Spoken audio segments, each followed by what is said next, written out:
সূরা মুলক যে কোনো সময় পড়লে এর ফজিলত পাওয়া যাবে নাকি তাহাজ্জুদের পর পড়তে হবে? মূলত সূরা মুলক রাতে পড়ার কথা হাদিসে বর্ণিত হয়েছে। আব্দুল্লাহ ইবনে মাসউদ রাদিয়াল্লাহু বর্ণনা করেছেন যে নবী সাল্লাল্লাহু আলাইহি ওয়াসাল্লাম ইরশাদ করেছেন, মান ক্বারা তাবারাকাল্লাযী বিয়াদিহিল মুলক কুল্লা লাইলা মানাহুল্লাহু আযজা ওয়া জাল বিহা মিন আযাবিল কবর। নবী সাল্লাল্লাহু আলাইহি ওয়াসাল্লাম বলেছেন, কেউ যদি প্রত্যেক রাতে তাবারাকাল্লাযী বিয়াদিহিল মুলক পড়ে, আল্লাহ তাআলা তাকে আযাবের কবর থেকে রক্ষা করবেন। এই যে হাদিস যেটি সূরা নাসাঈতে বর্ণিত হয়েছে, সেই হাদিসের আলোকে পুরো রাতের অংশের মধ্যেই সূরা মুলক আদায় করলেই তেলাওয়াত করলেই আপনি ফজিলতের ভাগীদার হবেন। এর জন্য কোনো সময় নেই যে রাতের শেষ অংশ বা প্রথম অংশে পড়তে হবে, এরকম কোনো কথা বর্ণিত হয়নি। এটা রাতের যে কোনো অংশ পড়লেই আদায় হয়ে যাবে।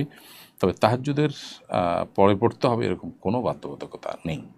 লিখেছেন, একজন মুসলিমের জান্নাত পাওয়ার জন্য সারাদিনের কী কী আমল করা উচিত? ভাই তামিম খান, একজন মুসলিম জান্নাত পাওয়ার জন্য তার ঈমানটাকে বিশুদ্ধ করার পাশাপাশি আল্লাহ তাআলার দেওয়া সমস্ত ফরজ বিধানগুলো মানা, সমস্ত কবিরা গুনাহগুলো থেকে বেঁচে থাকা, এটা হলো তার জান্নাতে যাওয়ার একেবারেই রাজপথ।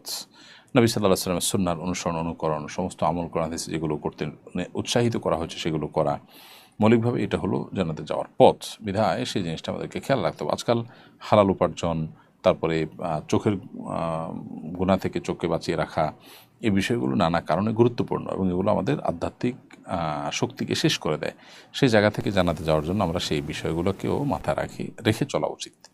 একজন অবিবাহিত মেয়ের মা বাবা মারা গেছেন, এখন তার ভাই অভিভাবক হিসাবে গণ্য হয়, কিন্তু মেয়েটি ব্যক্তিগত কারণে ভাইয়ের অভিভাবকত্ব চায় না এবং নিজের মতো স্বাধীনভাবে বাকি জীবন কাটাতে চায়।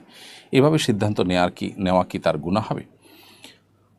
প্রাপ্তবয়স্ক মেয়ে যদি হয়, হানাফি ফিকহ অনুযায়ী যেহেতু অভিভাবক ছাড়াও বিয়ে শাদী হয়, অতএব কোনো ভাই এর প্রতি যদি যৌক্তিক কারণে তার কষ্ট লাগা থাকে, তাকে অভিভাবক বানানো ছাড়া বিয়ে করলে হানাফি ফিকহ অনুযায়ী বিয়ে হয়ে যাবে। তবে শরিয়ার দৃষ্টিকোণ থেকে, শরিয়ার মেজাজ অনুযায়ী, শরিয়ার যে চাহিদা বা চাওয়া আছে এক্ষেত্রে, সেটা অনুযায়ী অভিভাবক থাকাটাই হলো বিয়েতে কাঙ্ক্ষিত এবং প্রত্যাশিত এবং এক্সপেক্টেড। সো এখানে অভিভাবক হিসাবে বাবা না থাকার কারণে যেহেতু ভাই আছেন, তিনি অভিভাবক, তার প্রতি কোনো মনে দুঃখ বা কষ্ট থাকলেও শরিয়ার দৃষ্টিকোণ থেকে বা শরিয়ার যে আপনার বিয়ের ক্ষেত্রে শরিয়ার যে নীতিমালা, সেটাকে মাথায় রেখে নিজের কষ্ট হলেও ভাইয়ের অভিভাবকত্বকে মেনে নেওয়াটাই হলো উত্তম এবং উচিত। এরপরের প্রশ্ন হলো, আমি একজন ডিভোর্সি, বাবার আর্থিক অবস্থা খুবই খারাপ। ডিভোর্সের পর ইদ্যত শেষ হলেও বাচ্চাকে নিয়ে সাবেক স্বামীর বাড়িতে ছিলাম কিছুদিন। এখন বাচ্চাকে তার কাছে রেখে চলে এসেছি। মহারণা আমি মাফ করে দিয়েছিলাম, তবে ডিভোর্সের পর সে কিছু খরচ বহন করেছিল। এখন আমার টাকার প্রয়োজন হলে সে যদি সাহায্য হিসাবে টাকা দিতে চায়, সেটা নেওয়া জায়েজ আছে কিনা?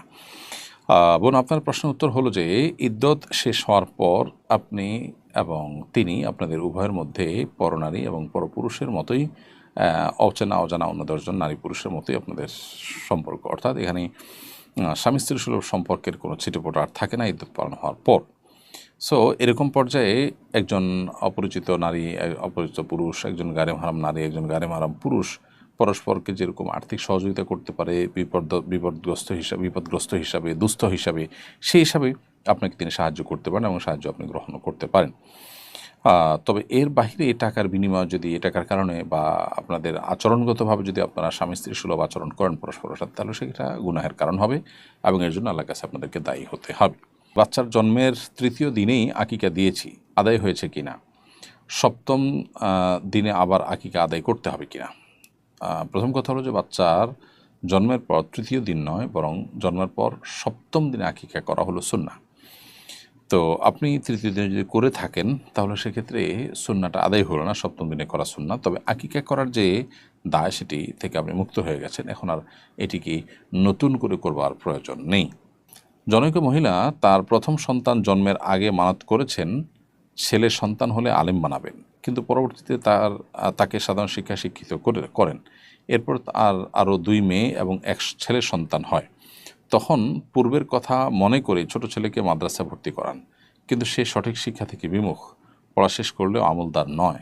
মেয়েরাও সাধারণ শিক্ষা শিক্ষিত। প্রশ্ন হলো, মানত পুরোপুরি আদায় করতে না পারার কারণে তার করণীয় কী?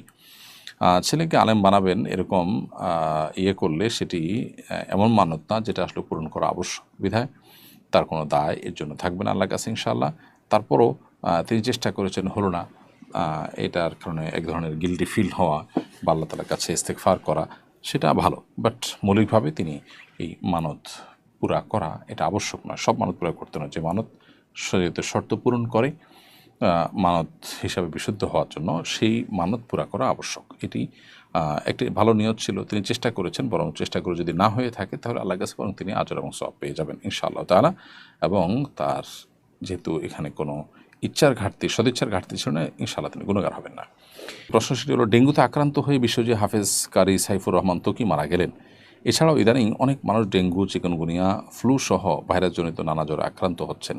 আপনার পক্ষ থেকে সচেতনতামূলক বক্তব্য কামনা করছি। প্রথমে আমরা বিশ্বজয়ী হাফেজ কারি ত্বকী, যিনি তিনবার বিশ্বজয়ী হয়েছেন, বিভিন্ন দেশে হিফজুল কোরআন কম্পিটিশনে তিনি মুকুট ছিনিয়ে এনেছেন বাংলাদেশে। এরকম একজন টকবগের তরুণ তিনি ডেঙ্গুতে মারা গেছেন। আল্লাহ তাআলার কাছে দোয়া করি, আল্লাহ তাআলা তাকে এর জন্য উত্তম বিনিময় দান করুন, মাগফিরাত নসিব করুন এবং তার ভুল ত্রুটিগুলোকে আল্লাহ তাআলা ক্ষমা করুন।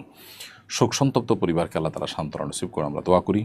এর বাইরেও অনেক ব্যক্তিবর্গই ব্যক্তিগতভাবে চিনি, এরকম বিশিষ্ট ব্যক্তি বা সর্বস্তরের সাধারণ মানুষ ডেঙ্গুতে আক্রান্ত হচ্ছে এবং অনেকেই সিরিয়াস পর্যায়ে চলে যাচ্ছে। তো এরকম একটা পরিস্থিতি দেশে যখন চলছে, অবাক করা বিষয় যে আমাদের দেশে এগুলোর জন্য দায় কেউ নেয় না। অথচ আমাদের দেশে স্বাস্থ্য বিভাগ আছে, স্বাস্থ্য উপদেষ্টা আছেন, স্বাস্থ্য বিভাগে অনেক খরচ হয়। সেখানে মানুষ এই যে ডেঙ্গুর সমস্যায় আজ বহু দিন ধরে তারা ভুগছে এবং একের পর এক মানুষ মারা যাচ্ছে হসপিটালে, জাস্ট নিউজ হচ্ছে, অনেকগুলো নিউজও হচ্ছে না। এরকম একটা দায়সারা ভাবে আমরা আমাদের দেশটাকে পরিচালিত হতে দেখছি। দীর্ঘদিন ধরে এই কালচার চলছে। পৃথিবীর কোনো সভ্য দেশের সম্ভবত এটা সম্ভব না যে এতগুলো মানুষের তাজা প্রাণ চলে যাবে এবং এটার জন্য কেউ দায় নিবে না, কেউ কারো ত্রুটি স্বীকার করবে না, কেউ কারো ব্যর্থতা স্বীকার করবে, এটা বোধহয় কোথাও হয় না। তো এটা দুর্ভাগ্যজনক একটি বাস্তবতা। এই বিষয়ে কর্তৃপক্ষের যেমন দায়িত্ব আছে, ঠিক সাধারণ মানুষ হিসেবে আমরাও সচেতন থাকব। বিশেষ করে মশার উপদ্রব থেকে বাঁচার জন্য যে সমস্ত উপায়গুলো আমাদের হাতে আছে সেগুলো আমরা ব্যবহার করব এবং আশপাশে বিশেষ করে পানি জমে থাকা কারণে সেখান থেকে ডেঙ্গু মশা হয়। অতএব সেই জমাট পানিগুলোকে ফেলে দেওয়া বা পরিচ্ছন্ন করা এবং আশপাশটাকে, পরিবেশটাকে সুন্দর রাখা, এই কাজগুলো আমাদের দায়িত্বের মধ্যে পড়ে আমরা করবো ইনশাআল্লাহ। আমাদের অপরিচ্ছন্নতা রাখার কারণে কোনো জায়গায় আমাদের কারণে যদি পানি জমে যায়, তাহলে সেক্ষেত্রে সেখান থেকে ডেঙ্গু মশা তৈরি হয়ে কোনো মানুষকে দংশন করলে তার ফলে তিনি যে সাফার করবেন তার দায় কিন্তু যিনি ফেলেছেন, সেই পানি জমিয়ে রেখেছেন যিনি, তাকে নিতে হবে। এই জন্য একজন ইমানদার দায়িত্বশীল আচরণ করতে হবে এক্ষেত্রে। এরপরে প্রশ্ন, আমাদের এলাকায় কিছু জায়গা আগে হিন্দুদের ছিল, তারা চলে যাওয়ার পর জায়গাগুলো এখন পরিত্যক্ত অবস্থায় আছে। এখানে আমরা ক্রিকেট খেলি, জমির মালিক অনুমতি ছাড়া আমাদের জন্য ক্রিকেট খেলা, জমির মালিকের অনুমতি ছাড়া আমাদের জন্য ক্রিকেট খেলা জায়েজ হচ্ছে কি না? যেহেতু তারা চলে গেছে এবং এটা পরিত্যক্ত অবস্থায় আছে এবং ক্রিকেট খেলার কারণে জমি দখলও হচ্ছে না, কোনো ক্ষতিও হচ্ছে না, মৌলিকভাবে এটি নাজায়েজ হওয়ার কোনো কারণ নেই। ইনশাআল্লাহ বিদিন এটি আপনাদের জন্য জায়েজ হবে।